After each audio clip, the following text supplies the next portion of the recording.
Bismillahirrahmanirrahim. Assalamu alaikum. 9th class. Our next topic of chapter number 3. The topic name is uniform circular motion. In chapter number 2 में हम लोगों ने discuss किया था types of motion, जिसमें हमने rotatory, vibratory and translatory पढ़ा था. ट्रांसलेटरी में one of the type of motion was circular motion, जिसमें ऑब्जेक्ट जो मूव करता है अलोंग सर्कुलर पाथ, उस टाइप ऑफ मोशन को हम बोलते हैं सर्कुलर मोशन. तो आज जो हमारा टॉपिक है वो रेलेवेंट है फोर्सेस से, कि अगर कोई ऑब्जेक्ट जो है वो मूव कर, क्योंकि हम चैप्टर नंबर 3 में हम डिस्कस कर रहे हैं कॉजेज़ ऑफ मोशन.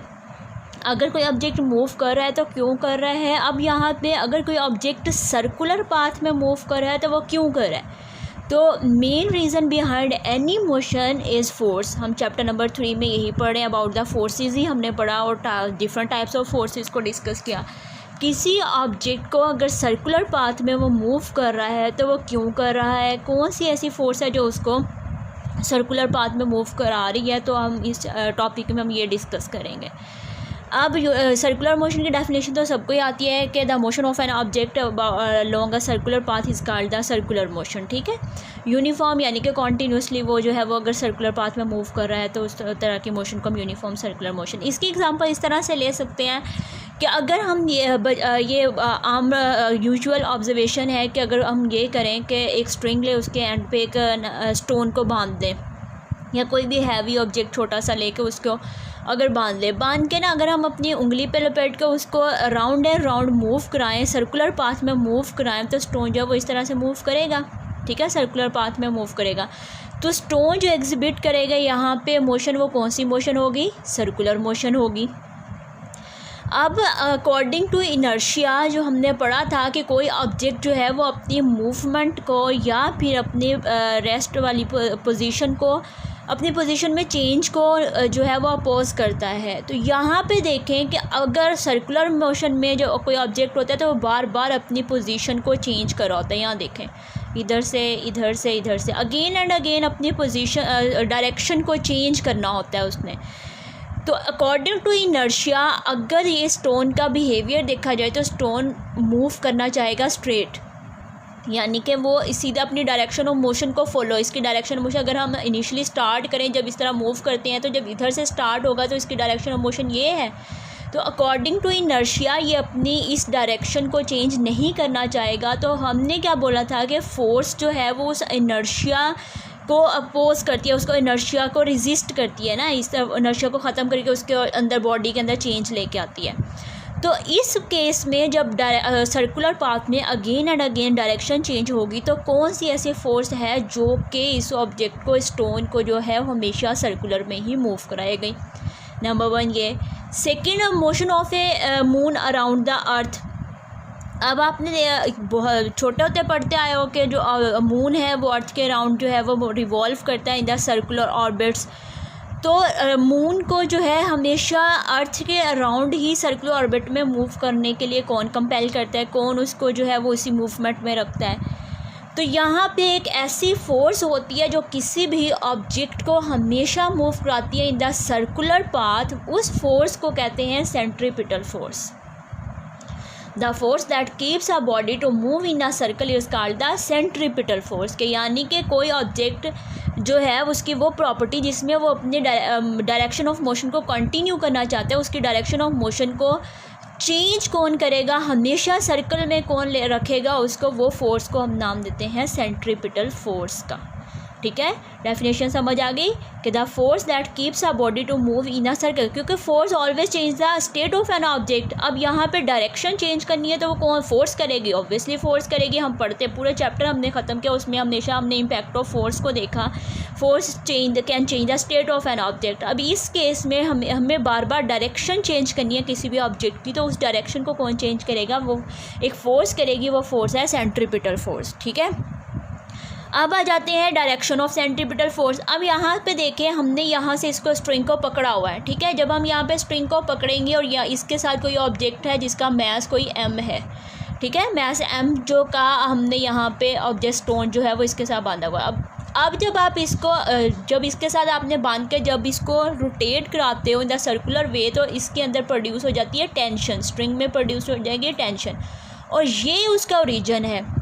तो जो स्ट्रिंग में मौजूद टेंशन है वो प्रोवाइड करेगी, टेंशन इज़ अ फोर्स, कि टेंशन जो है वो प्रोवाइड करेगी नेसेसरी सेंट्रीपिटल फोर्स जो कि स्टोन को मूव कराएगी इन द सर्कुलर पाथ। ठीक है। अब जो मून वाली एग्जांपल ली थी, जैसे फॉर एग्जांपल कि ये अर्थ है, ये ऑर्बिट है, उसके अंदर मून जो है वो इस अर्थ के अराउंड जो है वो रिवॉल्व कर रहा है सर्कुलर पाथ। अब इस मून को जो है वो अर्थ के अराउंड कौन जो है वो रोटेट करा रिवॉल्व करवा रही है, इसके लिए भी एक फोर्स चाहिए क्योंकि सर्कुलर पाथ में मूव कर रही है, यानी सेंट्रीपिटल फोर्स चाहिए। इस केस में मून को कौन प्रोवाइड करेगा नेसेसरी सेंट्रीपिटल फोर्स? इस केस में अर्थ की ग्रेविटेशनल फोर्स जो है वो प्रोवाइड करेगी necessary centripetal force to revolve the moon in the circular path around the earth. ठीक है। सर्कुलर वे में उसको मूव कराने के लिए ग्रेविटेशनल फोर्स जो है, अर्थ की ग्रेविटी जो है वो मून को रखेगी इन the circular way in the orbit around the earth. ठीक है। अब आ जाता है इस तरफ इसका रिलेशन एक देखते हैं कि फोर्स जो है वो किसके इक्वल होती है, वो कैसे करते हैं, डेफिनेशन समझ आ गई है। अब यहाँ पे देखें, जो मैंने डायरेक्शन ऑफ मोशन की बात की थी कि अगर हम कोई वो स्टोन और स्ट्रिंग वाली एग्जांपल लें कि एक स्टोन जो है वो हमने स्ट्रिंग के साथ बांधा हुआ है, ये स्ट्रिंग है, ठीक है, यहाँ तक इसका रेडियस सर्कुलर वे में मूव करेगा तो सर्कल का कोई ना कोई रेडियस होगा, उसका रेडियस r है। ठीक है। अब डायरेक्शन ऑफ मोशन जो है ऑब्जेक्ट की जो है वो ये है, ठीक है, वो हम ये, लेकिन ऑब्जेक्ट जो है वो अपनी डायरेक्शन ऑफ मोशन को कंटिन्यू ही नहीं करता बल्कि बार बार अपनी डायरेक्शन को चेंज करेगा। उस डायरेक्शन को चेंज करने वाली फोर्स कौन सी होगी? सेंट्रीपिटल फोर्स होगी, जो कि उसकी डायरेक्शन को चेंज करी है, बार बार जो है वो चेंज करी है। ठीक है। अब अगर इस सर्कल का रेडियस r है, इसके ऊपर एक फोर्स एक्ट करी है जो ऑब्जेक्ट को बार बार जो है वो उसकी डायरेक्शन को चेंज करी है, तो फोर्स जब किसी भी चीज़ पे एक्ट करती है, ऑब्जेक्ट के ऊपर एक्ट करती है, तो according to Newton second law उसके अंदर एक्सेलरेशन प्रोड्यूस होता है। अब in the result of centripetal force जो एक्सेलरेशन प्रोड्यूस होगा वो इक्वल होता है सेंट्रीपिटल एक्सेलरेशन के, वो इक्वल होगा v² ओवर r के। ठीक है। रेडियस अगर r है, अगर कोई ऑब्जेक्ट है उसके ऊपर, ये देखें ऑब्जेक्ट मूव करना है सर्कुलर वे, उसके ऊपर एक फोर्स एक्ट करी है सेंट्रीपिटल फोर्स, उसके अंदर प्रोड्यूस होगा एक्सेलरेशन जिसको हमने नाम दिया सेंट्रीपिटल फोर्स का। अगर ऑब्जेक्ट मूव कर रहा होगा वेलोसिटी v के साथ और सर्कल का रेडियस होगा ये r होगा, तो सेंट्रीपिटल एक्सेलरेशन किसके इक्वल होगा? v² ओवर r के इक्वल होगा। By Newton second law F is equals to ma। ठीक है। और फोर्स कौन सी यहाँ पे एक्ट करी है? Centripetal force. उसके रिजल्ट में जो एक्सेलरेशन प्रोड्यूस होगा उसे हम कहते हैं centripetal acceleration. The acceleration produce by centripetal force is called centripetal acceleration. अब जो सेंट्रीपिटल एक्सेलरेशन का रिलेशन है वो उठा के हम इसके अंदर अगर पुट करें तो आपके पास सेंट्रीपिटल फोर्स बन जाएगी F is equals to mass as it is acceleration. Centripetal acceleration की जगह पे इसकी वैल्यू लिख देंगे तो आ जाएगा v² ओवर r। तो ये रिलेशन है आपके पास सेंट्रीपिटल फोर्स का, कि जब भी किसी ऑब्जेक्ट के ऊपर फोर्स एक्ट करती है तो उसके अंदर एक्सेलरेशन प्रोड्यूस होता है, और ये फोर्स क्या करती है? ये इस ऑब्जेक्ट की डायरेक्शन को अगेन एंड अगेन चेंज करते हुए मूव कराती है इस ऑब्जेक्ट को इन द सर्कुलर पाथ।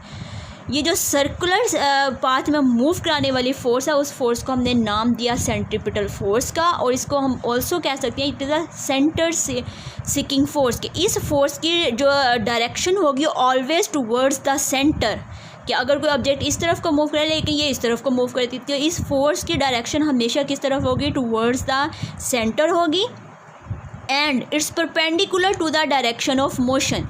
अब डायरेक्शन ऑफ मोशन ये है और फोर्स की जो डायरेक्शन है वो ये है। ठीक है। इन दोनों के दरम्यान में एंगल क्या बन रहा है? 90 डिग्री। तो जो centripetal force always act perpendicularly to the direction of motion of an object.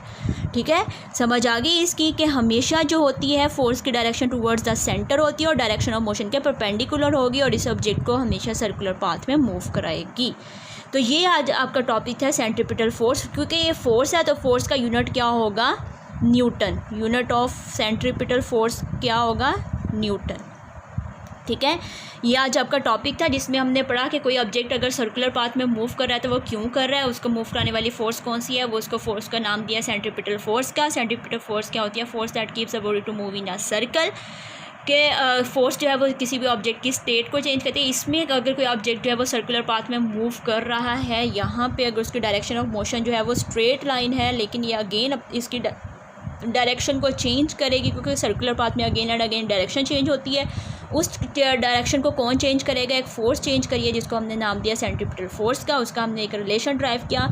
उसमें एक्सेलरेशन हमने पढ़ा कि अगर किसी ऑब्जेक्ट के ऊपर फोर्स एक्ट करती है according to Newton second law, उसके अंदर एक्सेलरेशन प्रोड्यूस होता है। तो centripetal force that produce the acceleration called the centripetal acceleration. अगर कोई ऑब्जेक्ट जो है वो सर्कुलर पाथ में मूव करे, उसका मास m है और वो वेलोसिटी v के साथ मूव करें in the circle of radius r, तो उसके अंदर जो एक्सेलरेशन प्रोड्यूस होगा वो v²/r के इक्वल होगा। According to Newton second law F = ma के इक्वल होता है। एक्सेलरेशन की वैल्यू इसके अंदर पुट करेंगे तो एक रिलेशन आपके पास आएगा फॉर सेंट्रीपिटल फोर्स का, उस रिलेशन mv²/r, और फोर्स है इसका यूनिट भी क्या होगा? न्यूटन होगा। ये आज आपका टॉपिक था। अच्छे से आपने इसको लर्न करना है और राइट करना है।